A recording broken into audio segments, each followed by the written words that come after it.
yet returned. Welcome to Mojo Plays. Today we're looking at the 10 biggest mysteries in Cyberpunk 2077. They're my reminder. When I see them, I see what they've sliced. Muscle, tendon, bone, even implants. Like a hot knife through butter. For this list, we'll be looking at the more perplexing elements seen in CD Projekt Red's sci-fi RPG. Which of these mysteries caught your attention? Let us know in the comments below. Before we begin, we publish new content all week long, so be sure to subscribe and ring the bell to get notified about our latest videos. Mercman.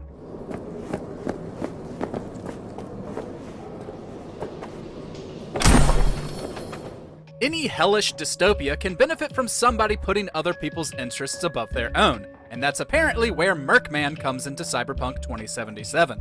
You'll never actually meet Mercman, however, just steal his flashy ray-fueled Caliburn.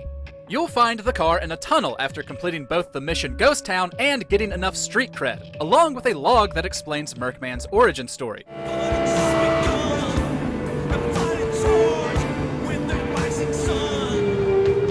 He's a direct parody of Batman, but his true identity remains mysterious. We'd love it if there was a side mission where you can actually encounter Mercman and have a reckoning with him. You did steal his car after all. And maybe you could get some interesting loot, or pledge to fight for justice alongside him. Who lives on the moon? I, V, do solemnly swear. I, V, do solemnly swear. By the 2070s, the moon has already been occupied by humans for 80 years, but despite all that, the game never dwells on this. Though the moon was a core motif in Edge Runners, we'd love to see it in the game, and it's a great potential setting for future DLC. We're already getting a big DLC to look at what truly remains of the new USA and its Militech-controlled president, so why not go all the way to the lunar surface? That I shall faithfully serve the new United States of America. And with a sequel game already confirmed as well, the moon is definitely an evocative setting we'd love to explore. It's also controlled by ESA in the TTRPG, so it would be interesting to see a big European melting pot up there rather than North America. You know, taking that oath. Bad idea. The cat. No sudden movements. Do you see it? That cat? At certain key moments, V can encounter a cat, which they note is shocking as all the cats are supposed to be gone from Night City. You can adopt a stray cat called Nibbles if you do a small quest, but you'll also see a cat in a construction site during the quest Gimme Danger. Takemura will say he believes the cat is a bakaneko, a type of yokai in Japanese mythology. Perhaps it is a bakaneko. Bakaneko? What's that? He explains that the cat could be a herald of bad luck and misfortune, which is certainly the case here. Not only has V been unlucky during the game, but this questline can eventually lead to Takemura's death at the hands of Arasaka. But do spirits like that exist in this world, or is it a regular cat surrounded by strange coincidences? The Bakaneko got sick of us, looks like. It will find its own way. V's childhood. V, you there? Yeah. Yeah, I'm here. We understand that the reason V's life is kept vague is so that you can roleplay effectively. But what V did before the game's opening is still very mysterious regardless of which life path you choose. In the Nomad path, we know they were once a backer and that the backers were absorbed by Snake Nation, but we don't know anything about the other backers or any of V's former family and friends. Electric coupling module. You said it was nothing serious when I came in. You said you were sure. The Street Kid life path says V was raised by gangs, but reveals nothing more from there. Finally, Corpo is the most fleshed out, but we still meet almost nobody from V's early life before the prologue begins. And you can have deep backstories that leave room for effective roleplaying. CDPR already accomplished this with The Witcher. The faster you live, the faster you burn out! If you don't get a bullet to the brain first! Alt Cunningham. What happened out there? Couldn't just take him out? Netwatch was well prepared this time. We see Alt Cunningham in flashbacks as Johnny Silverhand's main squeeze, though not main enough that he knows the first thing about her, as he has no idea she's a gifted and dangerous netrunner.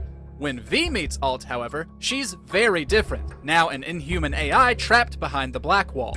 Alt says some strange things, however, including that Johnny is misremembering how she died. What you saw was his subjective view of what happened. A warped account of events he locked away in his subconscious and replayed time and again. It's possible that Alt could have easily manipulated Johnny's memories beyond that, since she's the one responsible for finally detangling Johnny and V. If Johnny's memory is flawed, then we still don't know how Alt really died, and whether Johnny, Arasaka, or somebody else could be responsible. How's that help me exactly? That didn't make it any worse. Cyber Psychos.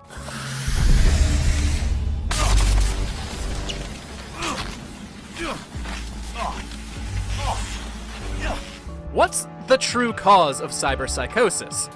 All the lore in the tabletop RPG, video game, and anime leaves this purposely vague, with different characters implying different things. At face value, the cause of cyberpsychosis is that the human body can't tolerate too many cybernetic implants. But when you dig a little deeper, various characters will suggest that the true cause is much more complex, and that people's oppressive material conditions can cause or worsen mental health conditions.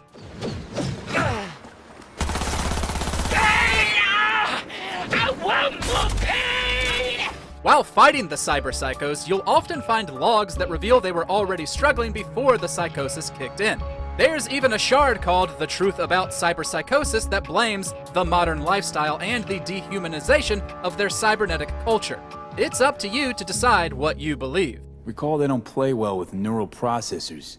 Poking a part of the prefrontal cortex they shouldn't be poked at. The Black Wall. Few have gone through to the other side, and none have yet returned. The Black Wall is, supposedly, a layer of ice that keeps the world's rogue AIs locked away. ICE stands for Intrusion Countermeasures Electronics, essentially a type of firewall invented by the father of the cyberpunk genre, William Gibson. But there are theories that the ice of the Black Wall is something else entirely. How do I get to the other side? Another AI, this one tasked with keeping all the others pinned in. Whether that's true or not, there are other mysteries surrounding the Black Wall too. What other AIs have been trapped back there, aside from Alt Cunningham? Where's she even gonna take you? Beyond the Black Wall. To become part of her. How dangerous could they be if released? And are the Voodoo Boys right that the AIs will escape sooner or later? These are questions we're sure will be explored in the future. What of Brigitte and the Voodoo Boys? I was forced to purge them. Netwatch was exploiting their BBS. Will V find a cure? I'm so damn tired, Johnny. I just want to start anew, even if I don't know what that means. I bet it'd be good for you too.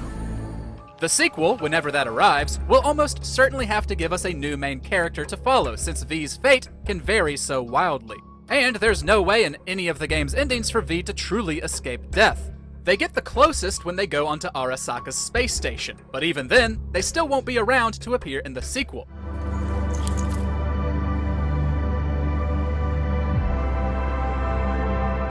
Unless, of course, Arasaka actually does make good on its promise to cure V.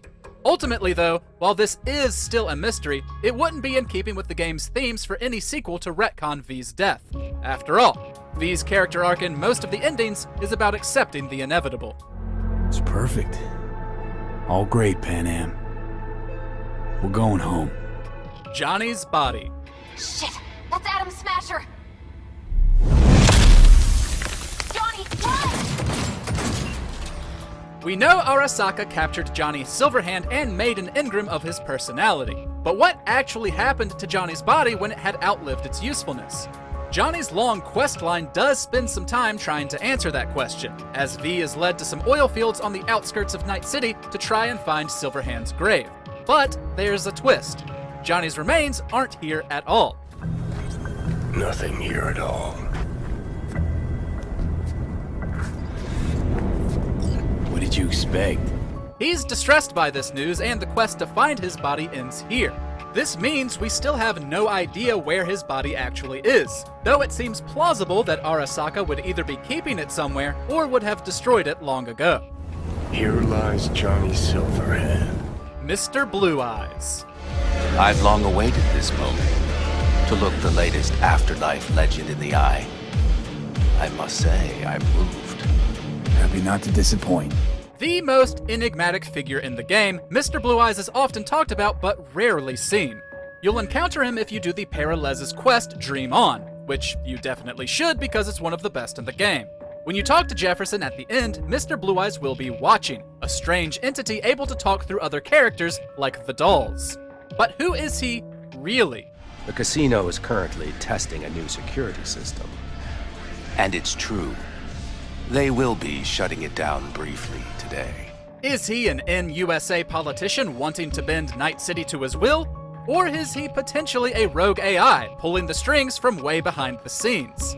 The AI route is similar to the machinating AI Wintermute in Neuromancer, a novel Cyberpunk draws from significantly, and we'd love to see this explored more soon. Where I'm from, they'd say it's straight impossible. Thanks for watching. If you enjoyed the video, there's more where that came from.